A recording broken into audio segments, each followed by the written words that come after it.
I think I'll just capture again those top 10. Did everyone get the 10? Is there anyone who didn't get the 10? We all got the 10? Brilliant. I'll still capture them. And the very first thing is that to keep the main thing the main thing. That passion is great, but to wrap it in habits, to wrap it in discipline. That is how you essentially get to B from A. Be interested, not interesting. Make your value higher than your drama. Hashtag rise above the noise. Because there's a lot going on, even on the social media, even offline. But to essentially ensure that your value is higher than your drama. Prioritizing balance over performance. Owning your truth, owning your stuff. Gratitude and embracing that. Embracing ikigai and centering what you love. And again, to Lisa's point, let's not forget about the money. We're going to have a money chat in just a few moments, but I think it's very important to recognize that. Is there anyone in this room who hates money? Is there anyone in this room who hates making money?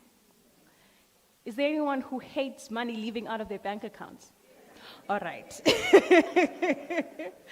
And of course, being quick with your no and providing a TKO should something not work out. And finally, to stop looking for affirmation in the world and instead create it where you are. Ladies and gentlemen, that was Lisa Illingworth, the founder of Future Proof South Africa, for that rousing and truly impactful address. Thank you so much, Lisa. It is now time to usher into the next segment of the program where we hopefully will ignite your fires with this fireside chat. And of course, not just any fire, your financial fire, not only for your personal, but also for your business.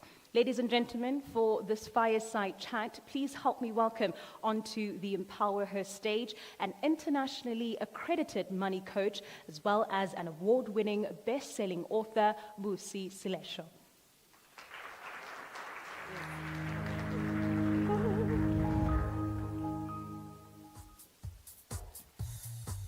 Please continue to just give her a warm welcome as she comes onto the stage. Hello. And she came very ready. She came very ready. Busi, thank you so much for joining us onto the EmpowHER stage and a very warm welcome. I truly hope that we'll have a fire-filled and fueled conversation about money. But I think before we even get into the money conversation, I think just journey us into your entrepreneurship journey, because you are a serial entrepreneur. But for you, you started a business at 6 years old. So I want you to start there with me, and then, of course, to your journey to serial entrepreneurship right before the recession. Wow, thank you so much, ladies. Thank you for inviting me. This is amazing, of course. Always working with entrepreneurs is my first love, because I became one, I think, like Lisa was saying, almost because we did not have a choice. Absolutely. And luckily, and I do say luckily, it worked. Because most of the times, I mean, we see the stats says only 20% of people who start businesses take them to 5 years, Yes. Going forward. So it means the whole 80% has to go back and start again. So, I mean, when I was 6 years, I lost my parents. And, of course, that meant that there was no one to take care of me. So I, of course, did not think that I should walk barefoot to school. Yeah. That was an option. There were so many kids who didn't have that had to just make sure they're at school. So I thought, no, I cannot walk barefoot. Yeah. So I thought, I make something out of this. So I went and got to find out that there was a a wholesaler that had all these amazing things, sweets, peanuts, and all this. And I sort of was able to ask around, and I found my first capital. So at 6 years old, instead of going to a spaza shop, you go to a wholesaler? No, I went straight to the wholesaler because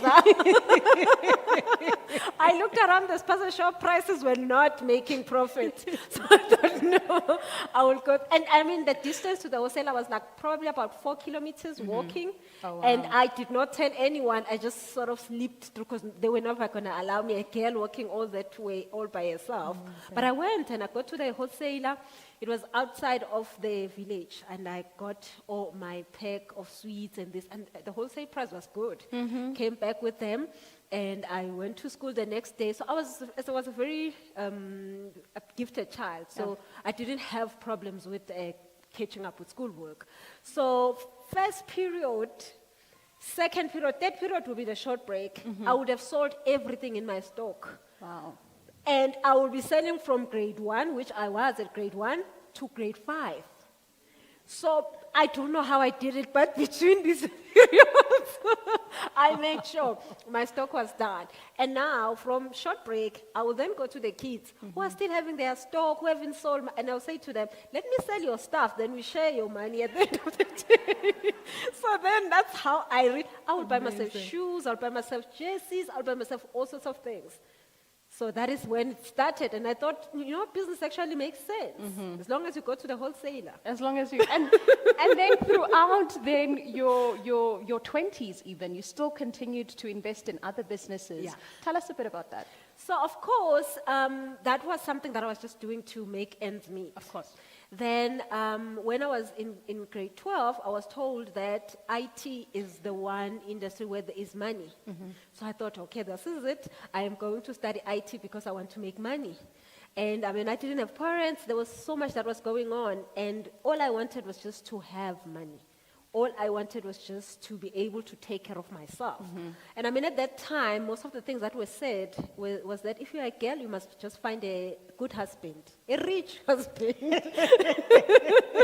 And I sort of, that was a good idea. I mean, I looked around and was like, okay, that can work. But then I also got exposed to how those families were functioning. And I saw the people with the rich husbands, they were not happy. Then I thought, maybe I don't want this. You want to be happy.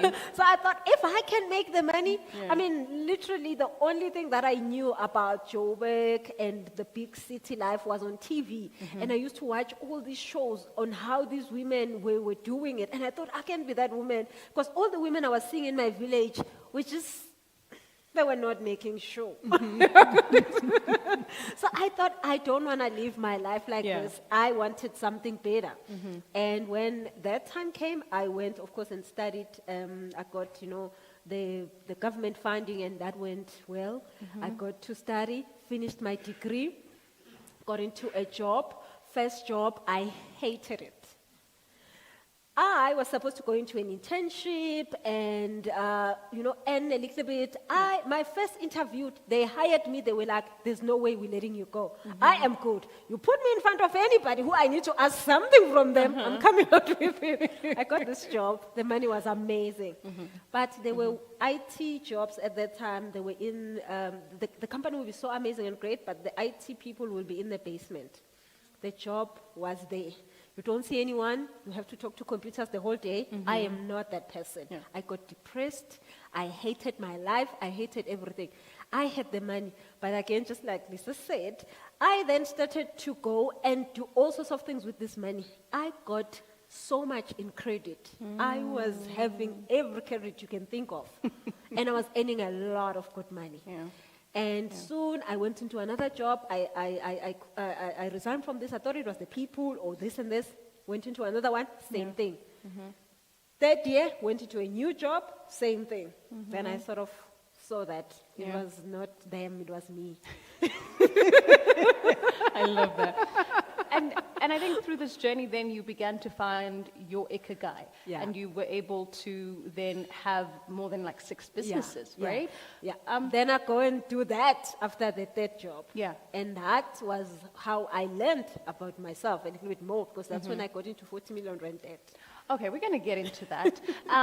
But even prior to that, you did amass an incredible amount of wealth, an incredible amount of success as well. But then 2008 came, the markets crashed, and that is what then saw you getting into the 40 million rand debt.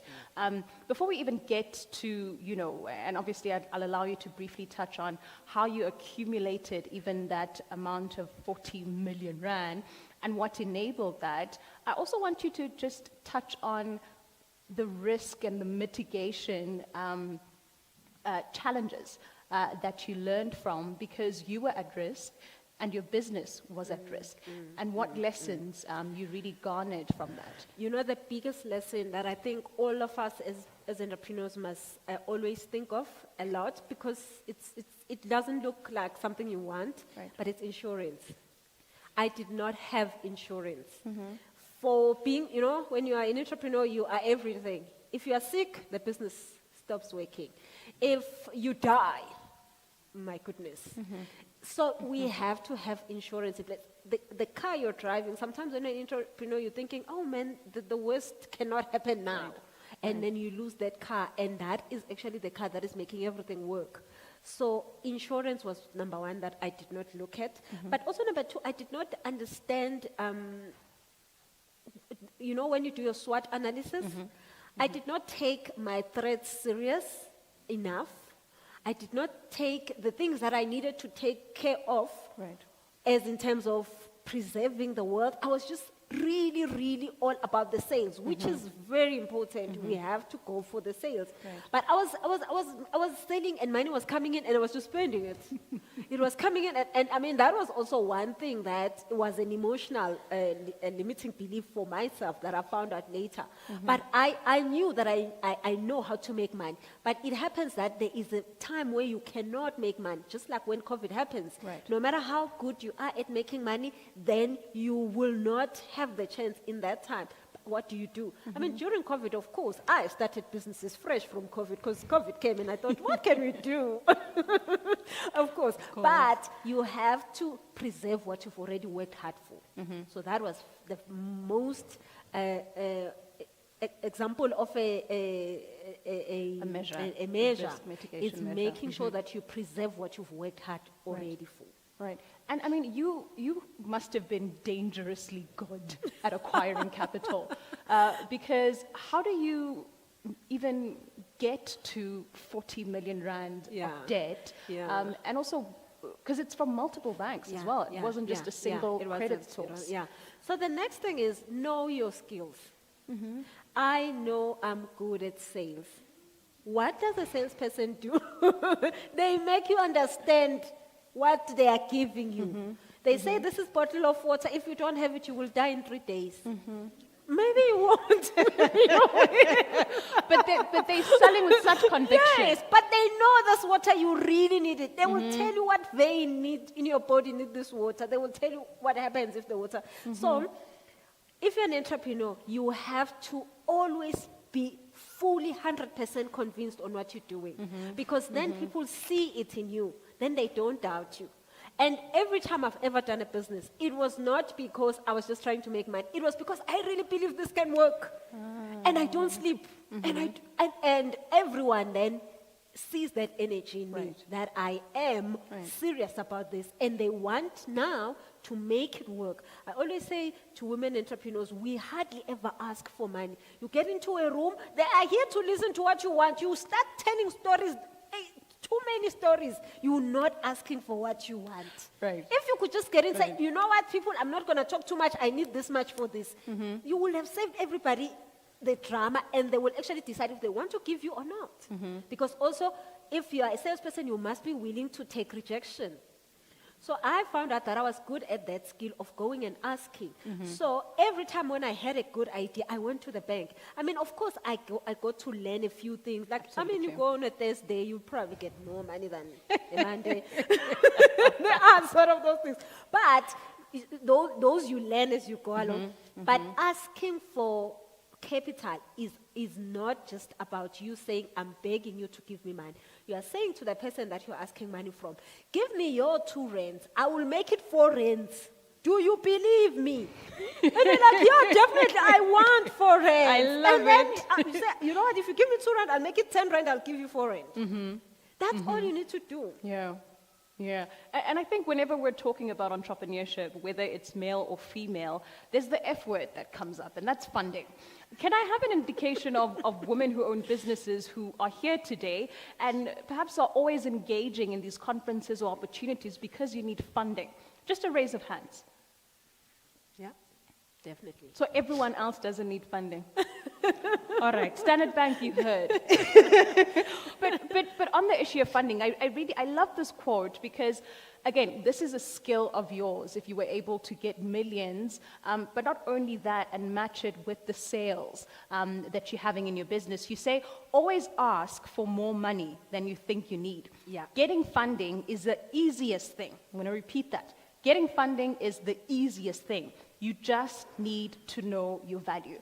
What is the science behind that, if you will? Because you also talk about the fact that of money being energy. Yeah. And I think that that can be translated into not only your personal finances, but also your business finances. Yeah, true. So, asking for money is the easiest thing. What you need to work on the most is your passion. Once your passion is you fully understand it, you don't doubt it, you believe in it, you believe in yourself, you believe in you doing this. Going out there and asking for money, it is easy because, okay, so the other thing is, why should you ask for more money than you think you need? Again, it's that insurance thing. Because what will happen is that the first day you start on implementing this idea with the money they've given you, you're going to find out that, oh my goodness, actually I did not count for the coffee that I'm going to need while I'm working there. And I do need the coffee because if I don't have the coffee, I cannot talk. Then it's a problem. So we always going to have those things. So you must ask for more money. Now, if you ask for more money, what you're doing is that you are guaranteeing yourself the win. Because if you have the resources, the win is so much easier because you can now focus. If you have less funds and things are going wrong that shouldn't be going wrong, you lose focus because that is what we talk about. Money is an energy. If you are stressed, you're going to create more stress. If you are happy and you are excited, you're going to do more. So you want to ask for enough because the person who's giving you, they are not giving you because they care about you. No, they do not care about you. Unfortunately, they don't. They want their money back. So you want to guarantee that they get their money back. So if you think you are being conservative and you're asking little because you just hope they give you, then you're going to lose all the money. Then you're going to have real serious problems. So if you're asking for more, you are saying to them, and you tell them, I am really making sure that we get this done, so we will need a little bit more. And they wouldn't have a problem. That is why then you really believe in what you want to do. So you're not scared of asking a little bit more in terms of the funding. Now, in then asking for the money, that is where you need to understand what is it that makes this person who wants to give you the money happy. Right. A lot of entrepreneurs think about themselves. I want this business. If I've got this business, I'll be able to take care of my kids. I'll be able to send them to good schools. I'll be able to buy myself a house. I'll be able to step. You shouldn't be thinking about that. That will happen automatically. You need to be thinking about your fund. If it's the bank, what do the bank want from you? Can you give the bank what they want from you? Can you show up to the bank the way they want you to show up to them? If it's a tender, can you give them if it's compliance, if it's this, if it's that? Right. And also, we always think funding is going to happen in terms of a big lump sum coming from somewhere. But that is actually the least way you can raise your funds. Raising funds is about the 1 cent that keep on coming every day. Right. So if you want to start a catering company, do not start and say, I'm going to wait until I've got the stoves that are 50,000 and 100 million rand and this and this. Then I will start that day. No, start with the small stuff you have. I've got so many ladies that left their jobs. Some, they had to leave their jobs. They did not have jobs anymore. Right. And they started to just do sandwiches and take them to a workplace where maybe there's a complex. And you know, a person like that makes more than 80,000 rand a month. Amazing. Making sandwiches from your own stove in your house and taking them to lunch for people that are working in a complex, they make more than 80,000. Any job that is giving you 80,000 rand a month is a very good job. Especially in this economy. Especially in this economy. So if you are an entrepreneur and you are making 80,000 rand a month, you can be able to save so much over 2 years, 3 years, and then you have now your garage set up. And from your garage, you're making 200,000 a month. And then 3 years later, then you can be able to find a proper warehouse that can give you more kitchen space. But you do not start because you're waiting for that big lump sum. Even if you have another skill that is not in what you want to do, also do that. You could be able to just go and do simple talks and make workshops and raise money and then go and put it in the business you want to do. So if nobody's willing to fund you, fund yourself. Absolutely. And it's always noted that before we even go to banks or even go to venture capitalists, the first round is always the family, friends, and fools. And that's those are the people who can give you 1,000 rand or we can give you 500 rand. But your second fund and your most important are your customers. Because they are the most important and will enable you to get from point A to B and validate before you go to the bigger funders. Because those big funders need to see that not only is there a gap in the market, but that you can be able to serve it. Precisely. There's the market in the gap, right? Which is so, so important. So you wanted to complete your thoughts. So I wanted to say, remember we have friends and family and these people that loves us the most. And they will buy all our stories. They will drink our poison. But we also can only go there once. You go there twice, you are now toxic. Yes. So we don't want to have a problem on Christmas Day. Now you're owing Uncle who and auntie who. So most of the times, I normally say to entrepreneurs, if you know for sure that you'll be able to pay them back, then definitely do that. But other than that, you are good enough to fund yourself. Fund yourself to the point where then the bank thinks you are amazing. That's what I did. I funded myself, and it worked. It's amazing. We can give her money. And that, again, speaks to the value component of it. And one of the things that I also wanted to focus on is the tools that you engage in to enable organizations and small businesses to be able to engage their employees to recognize that their people are important and taking care of their people, not only compensating them financially, but their entire well-being. And before we even move to that, you talked to a book that you authored. Can you show absolutely the book? Ladies. Yeah. Now, in this book, you talk about a tool, which is a 30-day program, particularly for personal finances. If someone is purchasing the book and they get to the 30-day program, it takes a minute. It takes a couple of months, maybe even a few years to completely change your mindset, as well as it takes a lot of time to be able to turn around your thoughts and your mindset around money. What can be done in 30 days with this tool, and what would you hope would be the desire for effectiveness if someone would pick this up? So when I thought of writing this book, I did not want to write the book, by the way. I was, no, not me. I mean, one of the things that I studied Bantu education, so my English is very, very limited. Well, it was good enough to get into this book. So, the first lady that is an editor that I gave her the book, she said, Busi, what have you done? Oh my goodness. She was like, oh my God. And now this book has sold internationally. I said to her, you know what, the book is selling in England and no one is complaining. There you go, the home of this English. So I wrote it because when I got to my 40 million rand, and the bank said, no, it can't happen anymore.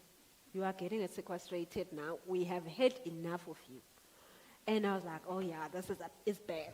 It is bad. That was 7 businesses later. Every time one business died, I went back to the bank and I explained to them why this one died, why this one didn't work. Dangerously good. Dangerously good at getting capital. And they were like, oh yeah, we get this, we see why. And of course, I mean, we'll go on like that. When it was 40 million rand, I got sequestrated. So sequestration, most of you ladies probably have heard of it.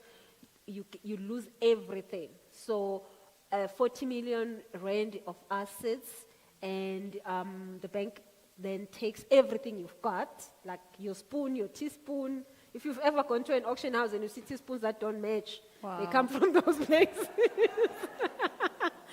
So you are left literally with the clothes you are wearing, and then you are supposed to go into a 16 years period of rehabilitation. So literally you go to jail for 16 years, but you do it in your house. But if you still have one, with whoever's house you're going to go to. Well, if they're selling your teaspoon, I don't think they'll leave the house. You don't have a house. You don't have one, wherever you are. So for this 16 years, you cannot have a job because you are blacklisted. You cannot have even a phone account. You can't have nothing. I remember the first time when I went and said I wanted to open a business account, I was told I can't. I'm blacklisted. I can only have a personal account. And I was thinking, what? So the system kicks you off, and then you start your rehabilitation. So it's the maximum. The High Court, literally, your ID number is like, this one we put on hold. Wow. For almost 20 years. Yeah. My goodness. So during the 16 years, then you're supposed to prove to everybody that you can do life better now. Okay, so then sometimes they give you like parole type thing. It gets cut off before. Mine finished around 10 years. So, but in the 16 years, I learned how to buy a car cash, but all these things that I never thought you could buy a house cash. I learned during that time because at that time all I had was myself. But then what got me to wake up from that shock of, oh my goodness, I just lost everything. And now I was married. The person I was married to lost everything. Be very careful who you marry. Hey, marriage is quite a theme today, isn't it? So Choose well. And if you don't marry in community of property. Definitely do not do that. So, I mean, I had messed up nicely, right? And so one of the things that took me out of that dark hole, because it was a dark hole. You know, when you wake up in the morning and you finally found out that you've messed up so many people's lives. Oh, wow. Your kids, your spouse, everybody's life, and you were just trying to be amazing and do big things. And I mean, I left a job, right? And I said I was going to go into business. Now look. So, coaching. For some reason, when the sequestration was happening, there used to be people who come today, they're coming to fetch this, today they're coming to repossess this. So one time there's a guy that was coming to repossess one of the cars, and he came with this lady. Then this lady said, oh my goodness, I feel sorry for you, you should get coaching. I'm a coach. Here's my card, call me, I'll give you a free session, the first session for free. And I thought, well, mommy, you definitely, I'll take anything free today. You've got nothing to lose. I mean, so I've never heard of coaching back then, like way back. And I went to her. I sat in front of her and I told her this and this and this and this. When I was done, she said to me, you know, Busi, you don't have a problem with money. You have a problem with the relationship you have with money. And I thought, damn, I now need to have a relationship with money. I can't just use it? Like, you're not going to tell me like how to fix my income statement, because wow. And she said, no, actually, I promise you in 3 months you'll be back in business. And I thought, wow, you really must have, you are such a positive person. Because it didn't look like that. Yeah. So she then started to give me coaching. And we found out that most of my problems were emotional problems I had with money. So one of them was the fear of losing it all. And guess what? Finally, losing it all had happened. Right. So she was like, now you're good. Now you are exactly, Yes. you created it. Now you are here. I was You've got like, a I clean created this. foundation. She's like, yes, this is what you created. Because this is the thought and the belief you had. And another one is that I can make money, but I don't know how to keep it. And that I had learned from my mom because she was also an entrepreneur, but she will make the money and then she will say to me, let's go out and have fun. And then I thought, we're showing all of it. While, she did not say to me, oh, this is what we do. We eat some. But these are the things that I was introduced. I mean, my father told me to shut up and never use my voice. So today, my voice is the thing that pays me the most. So there were so many of these limiting beliefs. Then she started with me. She pulled them apart. And I was thinking, damn, why didn't I know of this before? So she took me through that coaching program. So then when I wrote the book, I was writing it only for that. Because that is what took me out of, because I could have gone and make another 100 million. I was going to lose it. If I had not fixed those limiting beliefs. Right. And how many entrepreneurs do that? You make the money and then you lose it and you start afresh and you make it and you lose it and you don't understand that there is just an emotional problem, an emotional thought that keeps triggering, and every time it triggers, you go back to the same, to square one. It doesn't matter where you are, you go back to square one. Right. So this is why I wrote the book. And that 30 days money mindset program, that is the most important thing. The rest of the stuff is English. You shouldn't be even reading. The only important part, the only important part is that 30 days. And I know a lot of people have said it's the most emotional thing they've ever seen. It is so hard.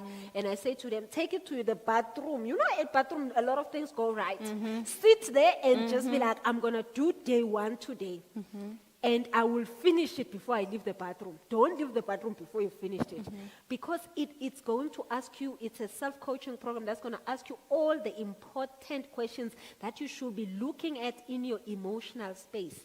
That will fix a lot of things. We are a spiritual being, we have emotions, and we do all the physical things. But if your emotions are in a wrong place, you are going to find yourself doing all the wrong things. It could be you have emotional problems that are about relationships. You're going to go and find all the crappy people. And people will ask you, where do you find crappy people? I don't know. I just find them. But no, it's because your emotions are always going to lead you in behaving a certain way. And finding the right opportunities is going to come with the right setup of your subconscious mind. Your subconscious mind is the mind that does not need you to tell it what to do. It does what it wants. You can only program it. So that is the most important thing about this book, is that 30 days mindset. So if you're doing it religiously, you can definitely do it in 30 days. But sometimes it's so hard that you probably will do it in 60 days. But I tell you, a lot of people that have done this, they come back to me and they say, finally now I know what I want to do. I've found my purpose. I'm really doing the business that I should be doing. Yes. And the business that I am doing, everybody is buying into it. The clients are coming, because now you love it. Of course, everybody must love it. And speaking of reprogramming your mind, what are perhaps 2 or 3 questions that if these books are sold out now, and they want to be able to say and engage with the material, but also the tools and the tricks of the trade, and without giving too much away, what are perhaps like 2 to 3 questions, let's say, that they can start to ask and investigate, and to your point, self-coach their way out of it? A lot of us, we find it so hard to have good feelings around money. So first of all, when you hear the word money, you're thinking, "Ooh, I don't have it." Ooh, stress. Yeah. Ooh, matyala. It's coming next week. They're going to pay that invoice, but I'm going to have to pay all of this day. So literally, all of the thoughts that are coming around that invoice are about, it's going. So if money was a human being and it knows that when it gets to your house, it won't even get into the gate, you will tell it, sorry, I'm so sorry. It will not get into the sitting room. It won't sit down. You won't pour it cold drink. You will just tell it, please go. So I normally say to my clients that have jobs, and I say to them, if you get paid on the 15th, put all your debit orders for the 25 or the 30th, and you keep your money for 15 days. They want to kill me. No, you want me to sit with this money for 15 days? What will I do to this money? Exactly. I'm like, but money, then you should just wake up and find money in your bank account, because then your subconscious mind registers you have money. Where? No. they will be like, can I pay the rent in 6 months? Because I have money. Aibo, keep the money. Everybody in business, we know we don't pay people when they want us to pay them. That's true. We know that, ladies, right? We wait, we keep the money with us. We pay them when they are screaming. Only. Isn't that a business? Like every business person who's successful will tell you that you never pay people when they want it. But that is the thing. Most of, specifically women, do not want money to come inside their house. They return it from the gate. So there is an emotion you were taught to do that. It's called people pleasing and it's got all sorts of things. You think people like you for giving them money, they don't. They just think you are the easy one. And we certainly don't want to be easy. No, you don't want to be the Especially easy one. around money. No. Now, you do run a coaching business that, again, is engaging organizations and big businesses to tap into the well-being and the holistic well-being, if you will, of their employees. To businesses and owners who are here and streaming, who perhaps only have 1 or 2 or under 10 employees, and they perhaps don't have the bigger budget to be trying to look at other things except to financially incentivize their employees. What would you say they can start to think about when they want to retain their employees? Because at the end of the day, it is an investment into the business. Yeah. You know, most of the businesses that I've ever done was when I've got somebody who believed in my idea and I said to them, this month I can't pay you. I'll be able to pay you next month. And I will incentivize you further this way. And at all times, you want people who can believe in your dreams and even take you, if you're giving them the small salary and saying, this business is still growing, stay with me with the small salary. I'm going to get somewhere. So when you do have something that you can give them that is truly from your heart, it really makes a big difference in them. Big corporates will always tell you people want to be noticed, people want to be shown that they matter.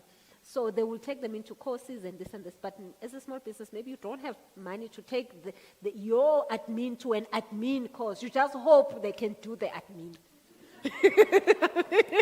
We all have been there, right, ladies? Absolutely. You cannot. So, I mean, I have got so many programs that I have created for employees of small businesses. Simple things like getting that person to be motivated. The only thing that is probably mostly important in a small business is for everybody to be motivated, because every day counts. Yes. Every 8 hours in a small business counts like 5 days. And in a big corporation, we can get away with a lot. But in a small business, you need people who are going to get there and they're going to run with the business. So if you are able to motivate them to say, go to again today, go again today, and they see what it benefits them. So that is. So I've got programs like that you can take for your employees. But then now it takes away from you having to motivate them. But then now they see why this is where the universe wants them to be at, and why they chose you, and why they chose this opportunity, and why this opportunity is important. Because if those people do well, then everybody does well. In a small business, it's all about everybody. In a small business, you don't have a person who just shows up and sits there for 8 hours and hope they get paid. It doesn't work like that in a small business. Absolutely. Busi, as I invite your closing remarks, you are a judge for the pitching den that will be taking place in the next few hours. What would be your words of empowerment, if you will, to not only the finalists who will be pitching, but also to each and every woman and men who is here today and saying, I have my business, I want to scale, I want to do all of these things, but I'm not so intimate with my finances, because that's also something entrepreneurs tend to run away from and be like, I'll deal with it when it's tax season, or I'll get, an accountant or a bookkeeper to be able to do that. But when it comes to the energy of money in the business, what words of empowerment, if you will, would you like to pass along? I have seen this over the years that I've been working with entrepreneurs, and of course in my own life, is that nobody invests in the business. They always invest in the individual. jockey. Yes, you don't, you want the jockey to know what to do. The horse is fine, you can fix that. But if I don't think that you have the strength, if I don't think that you can be able to pull it off, if I give you this money, can you be able to pull it off? Then I want to give it to the person who I see they know what they're doing. They want to do this. They are not just doing this because they have to. So if you show anybody who wants to give you help that you are willing to take the help, you are willing to make it work, that is the best thing, that anybody will not even look at what you haven't done. Do you have the accountant or not? I mean, you have issues. Yeah, I know I have issues. I'll solve them whenever. But I'm willing to do whatever to make this work. So if you can show that, that is so important, because then we can trust that we are not putting the money in a dustbin. Absolutely. And where can they get a hold of the book? Yeah, the book is on Instagram, on my website also, busiselesho.com, but my Instagram account is probably the easiest. Just DM on Instagram and my PA will just send you quickly the form details. to get it. Yeah. Okay, beautiful. Ladies and gentlemen, Busi Selesho. Thank you so much. Thank you so much. Thank you. My goodness. Ladies and gentlemen, we are now going to break away for 30 minutes and indulge in some light refreshments and begin to press play on the networking, begin to press play on creating those deep, meaningful connections. And once those 30 minutes are over, I ask that you please pay attention to the Topco Media team, because they will be signaling you when it is time to come back into the auditorium. And then we will resume with the 1-hour fast-track networking session. Enjoy the refreshments and see you soon. There's no money in it. You'll never make anything of yourself. Get a real sold for job. 300,000, you guys. Architecture. It's a man's job. It will fail. Too emotional. Female architects transform the urban landscape. You're not talented enough, your mom. Who do you think you're not as good as them? Small town boy on the big stage. Lukangan Dingy opens for Paris Fashion Week. Standard Bank, it can be.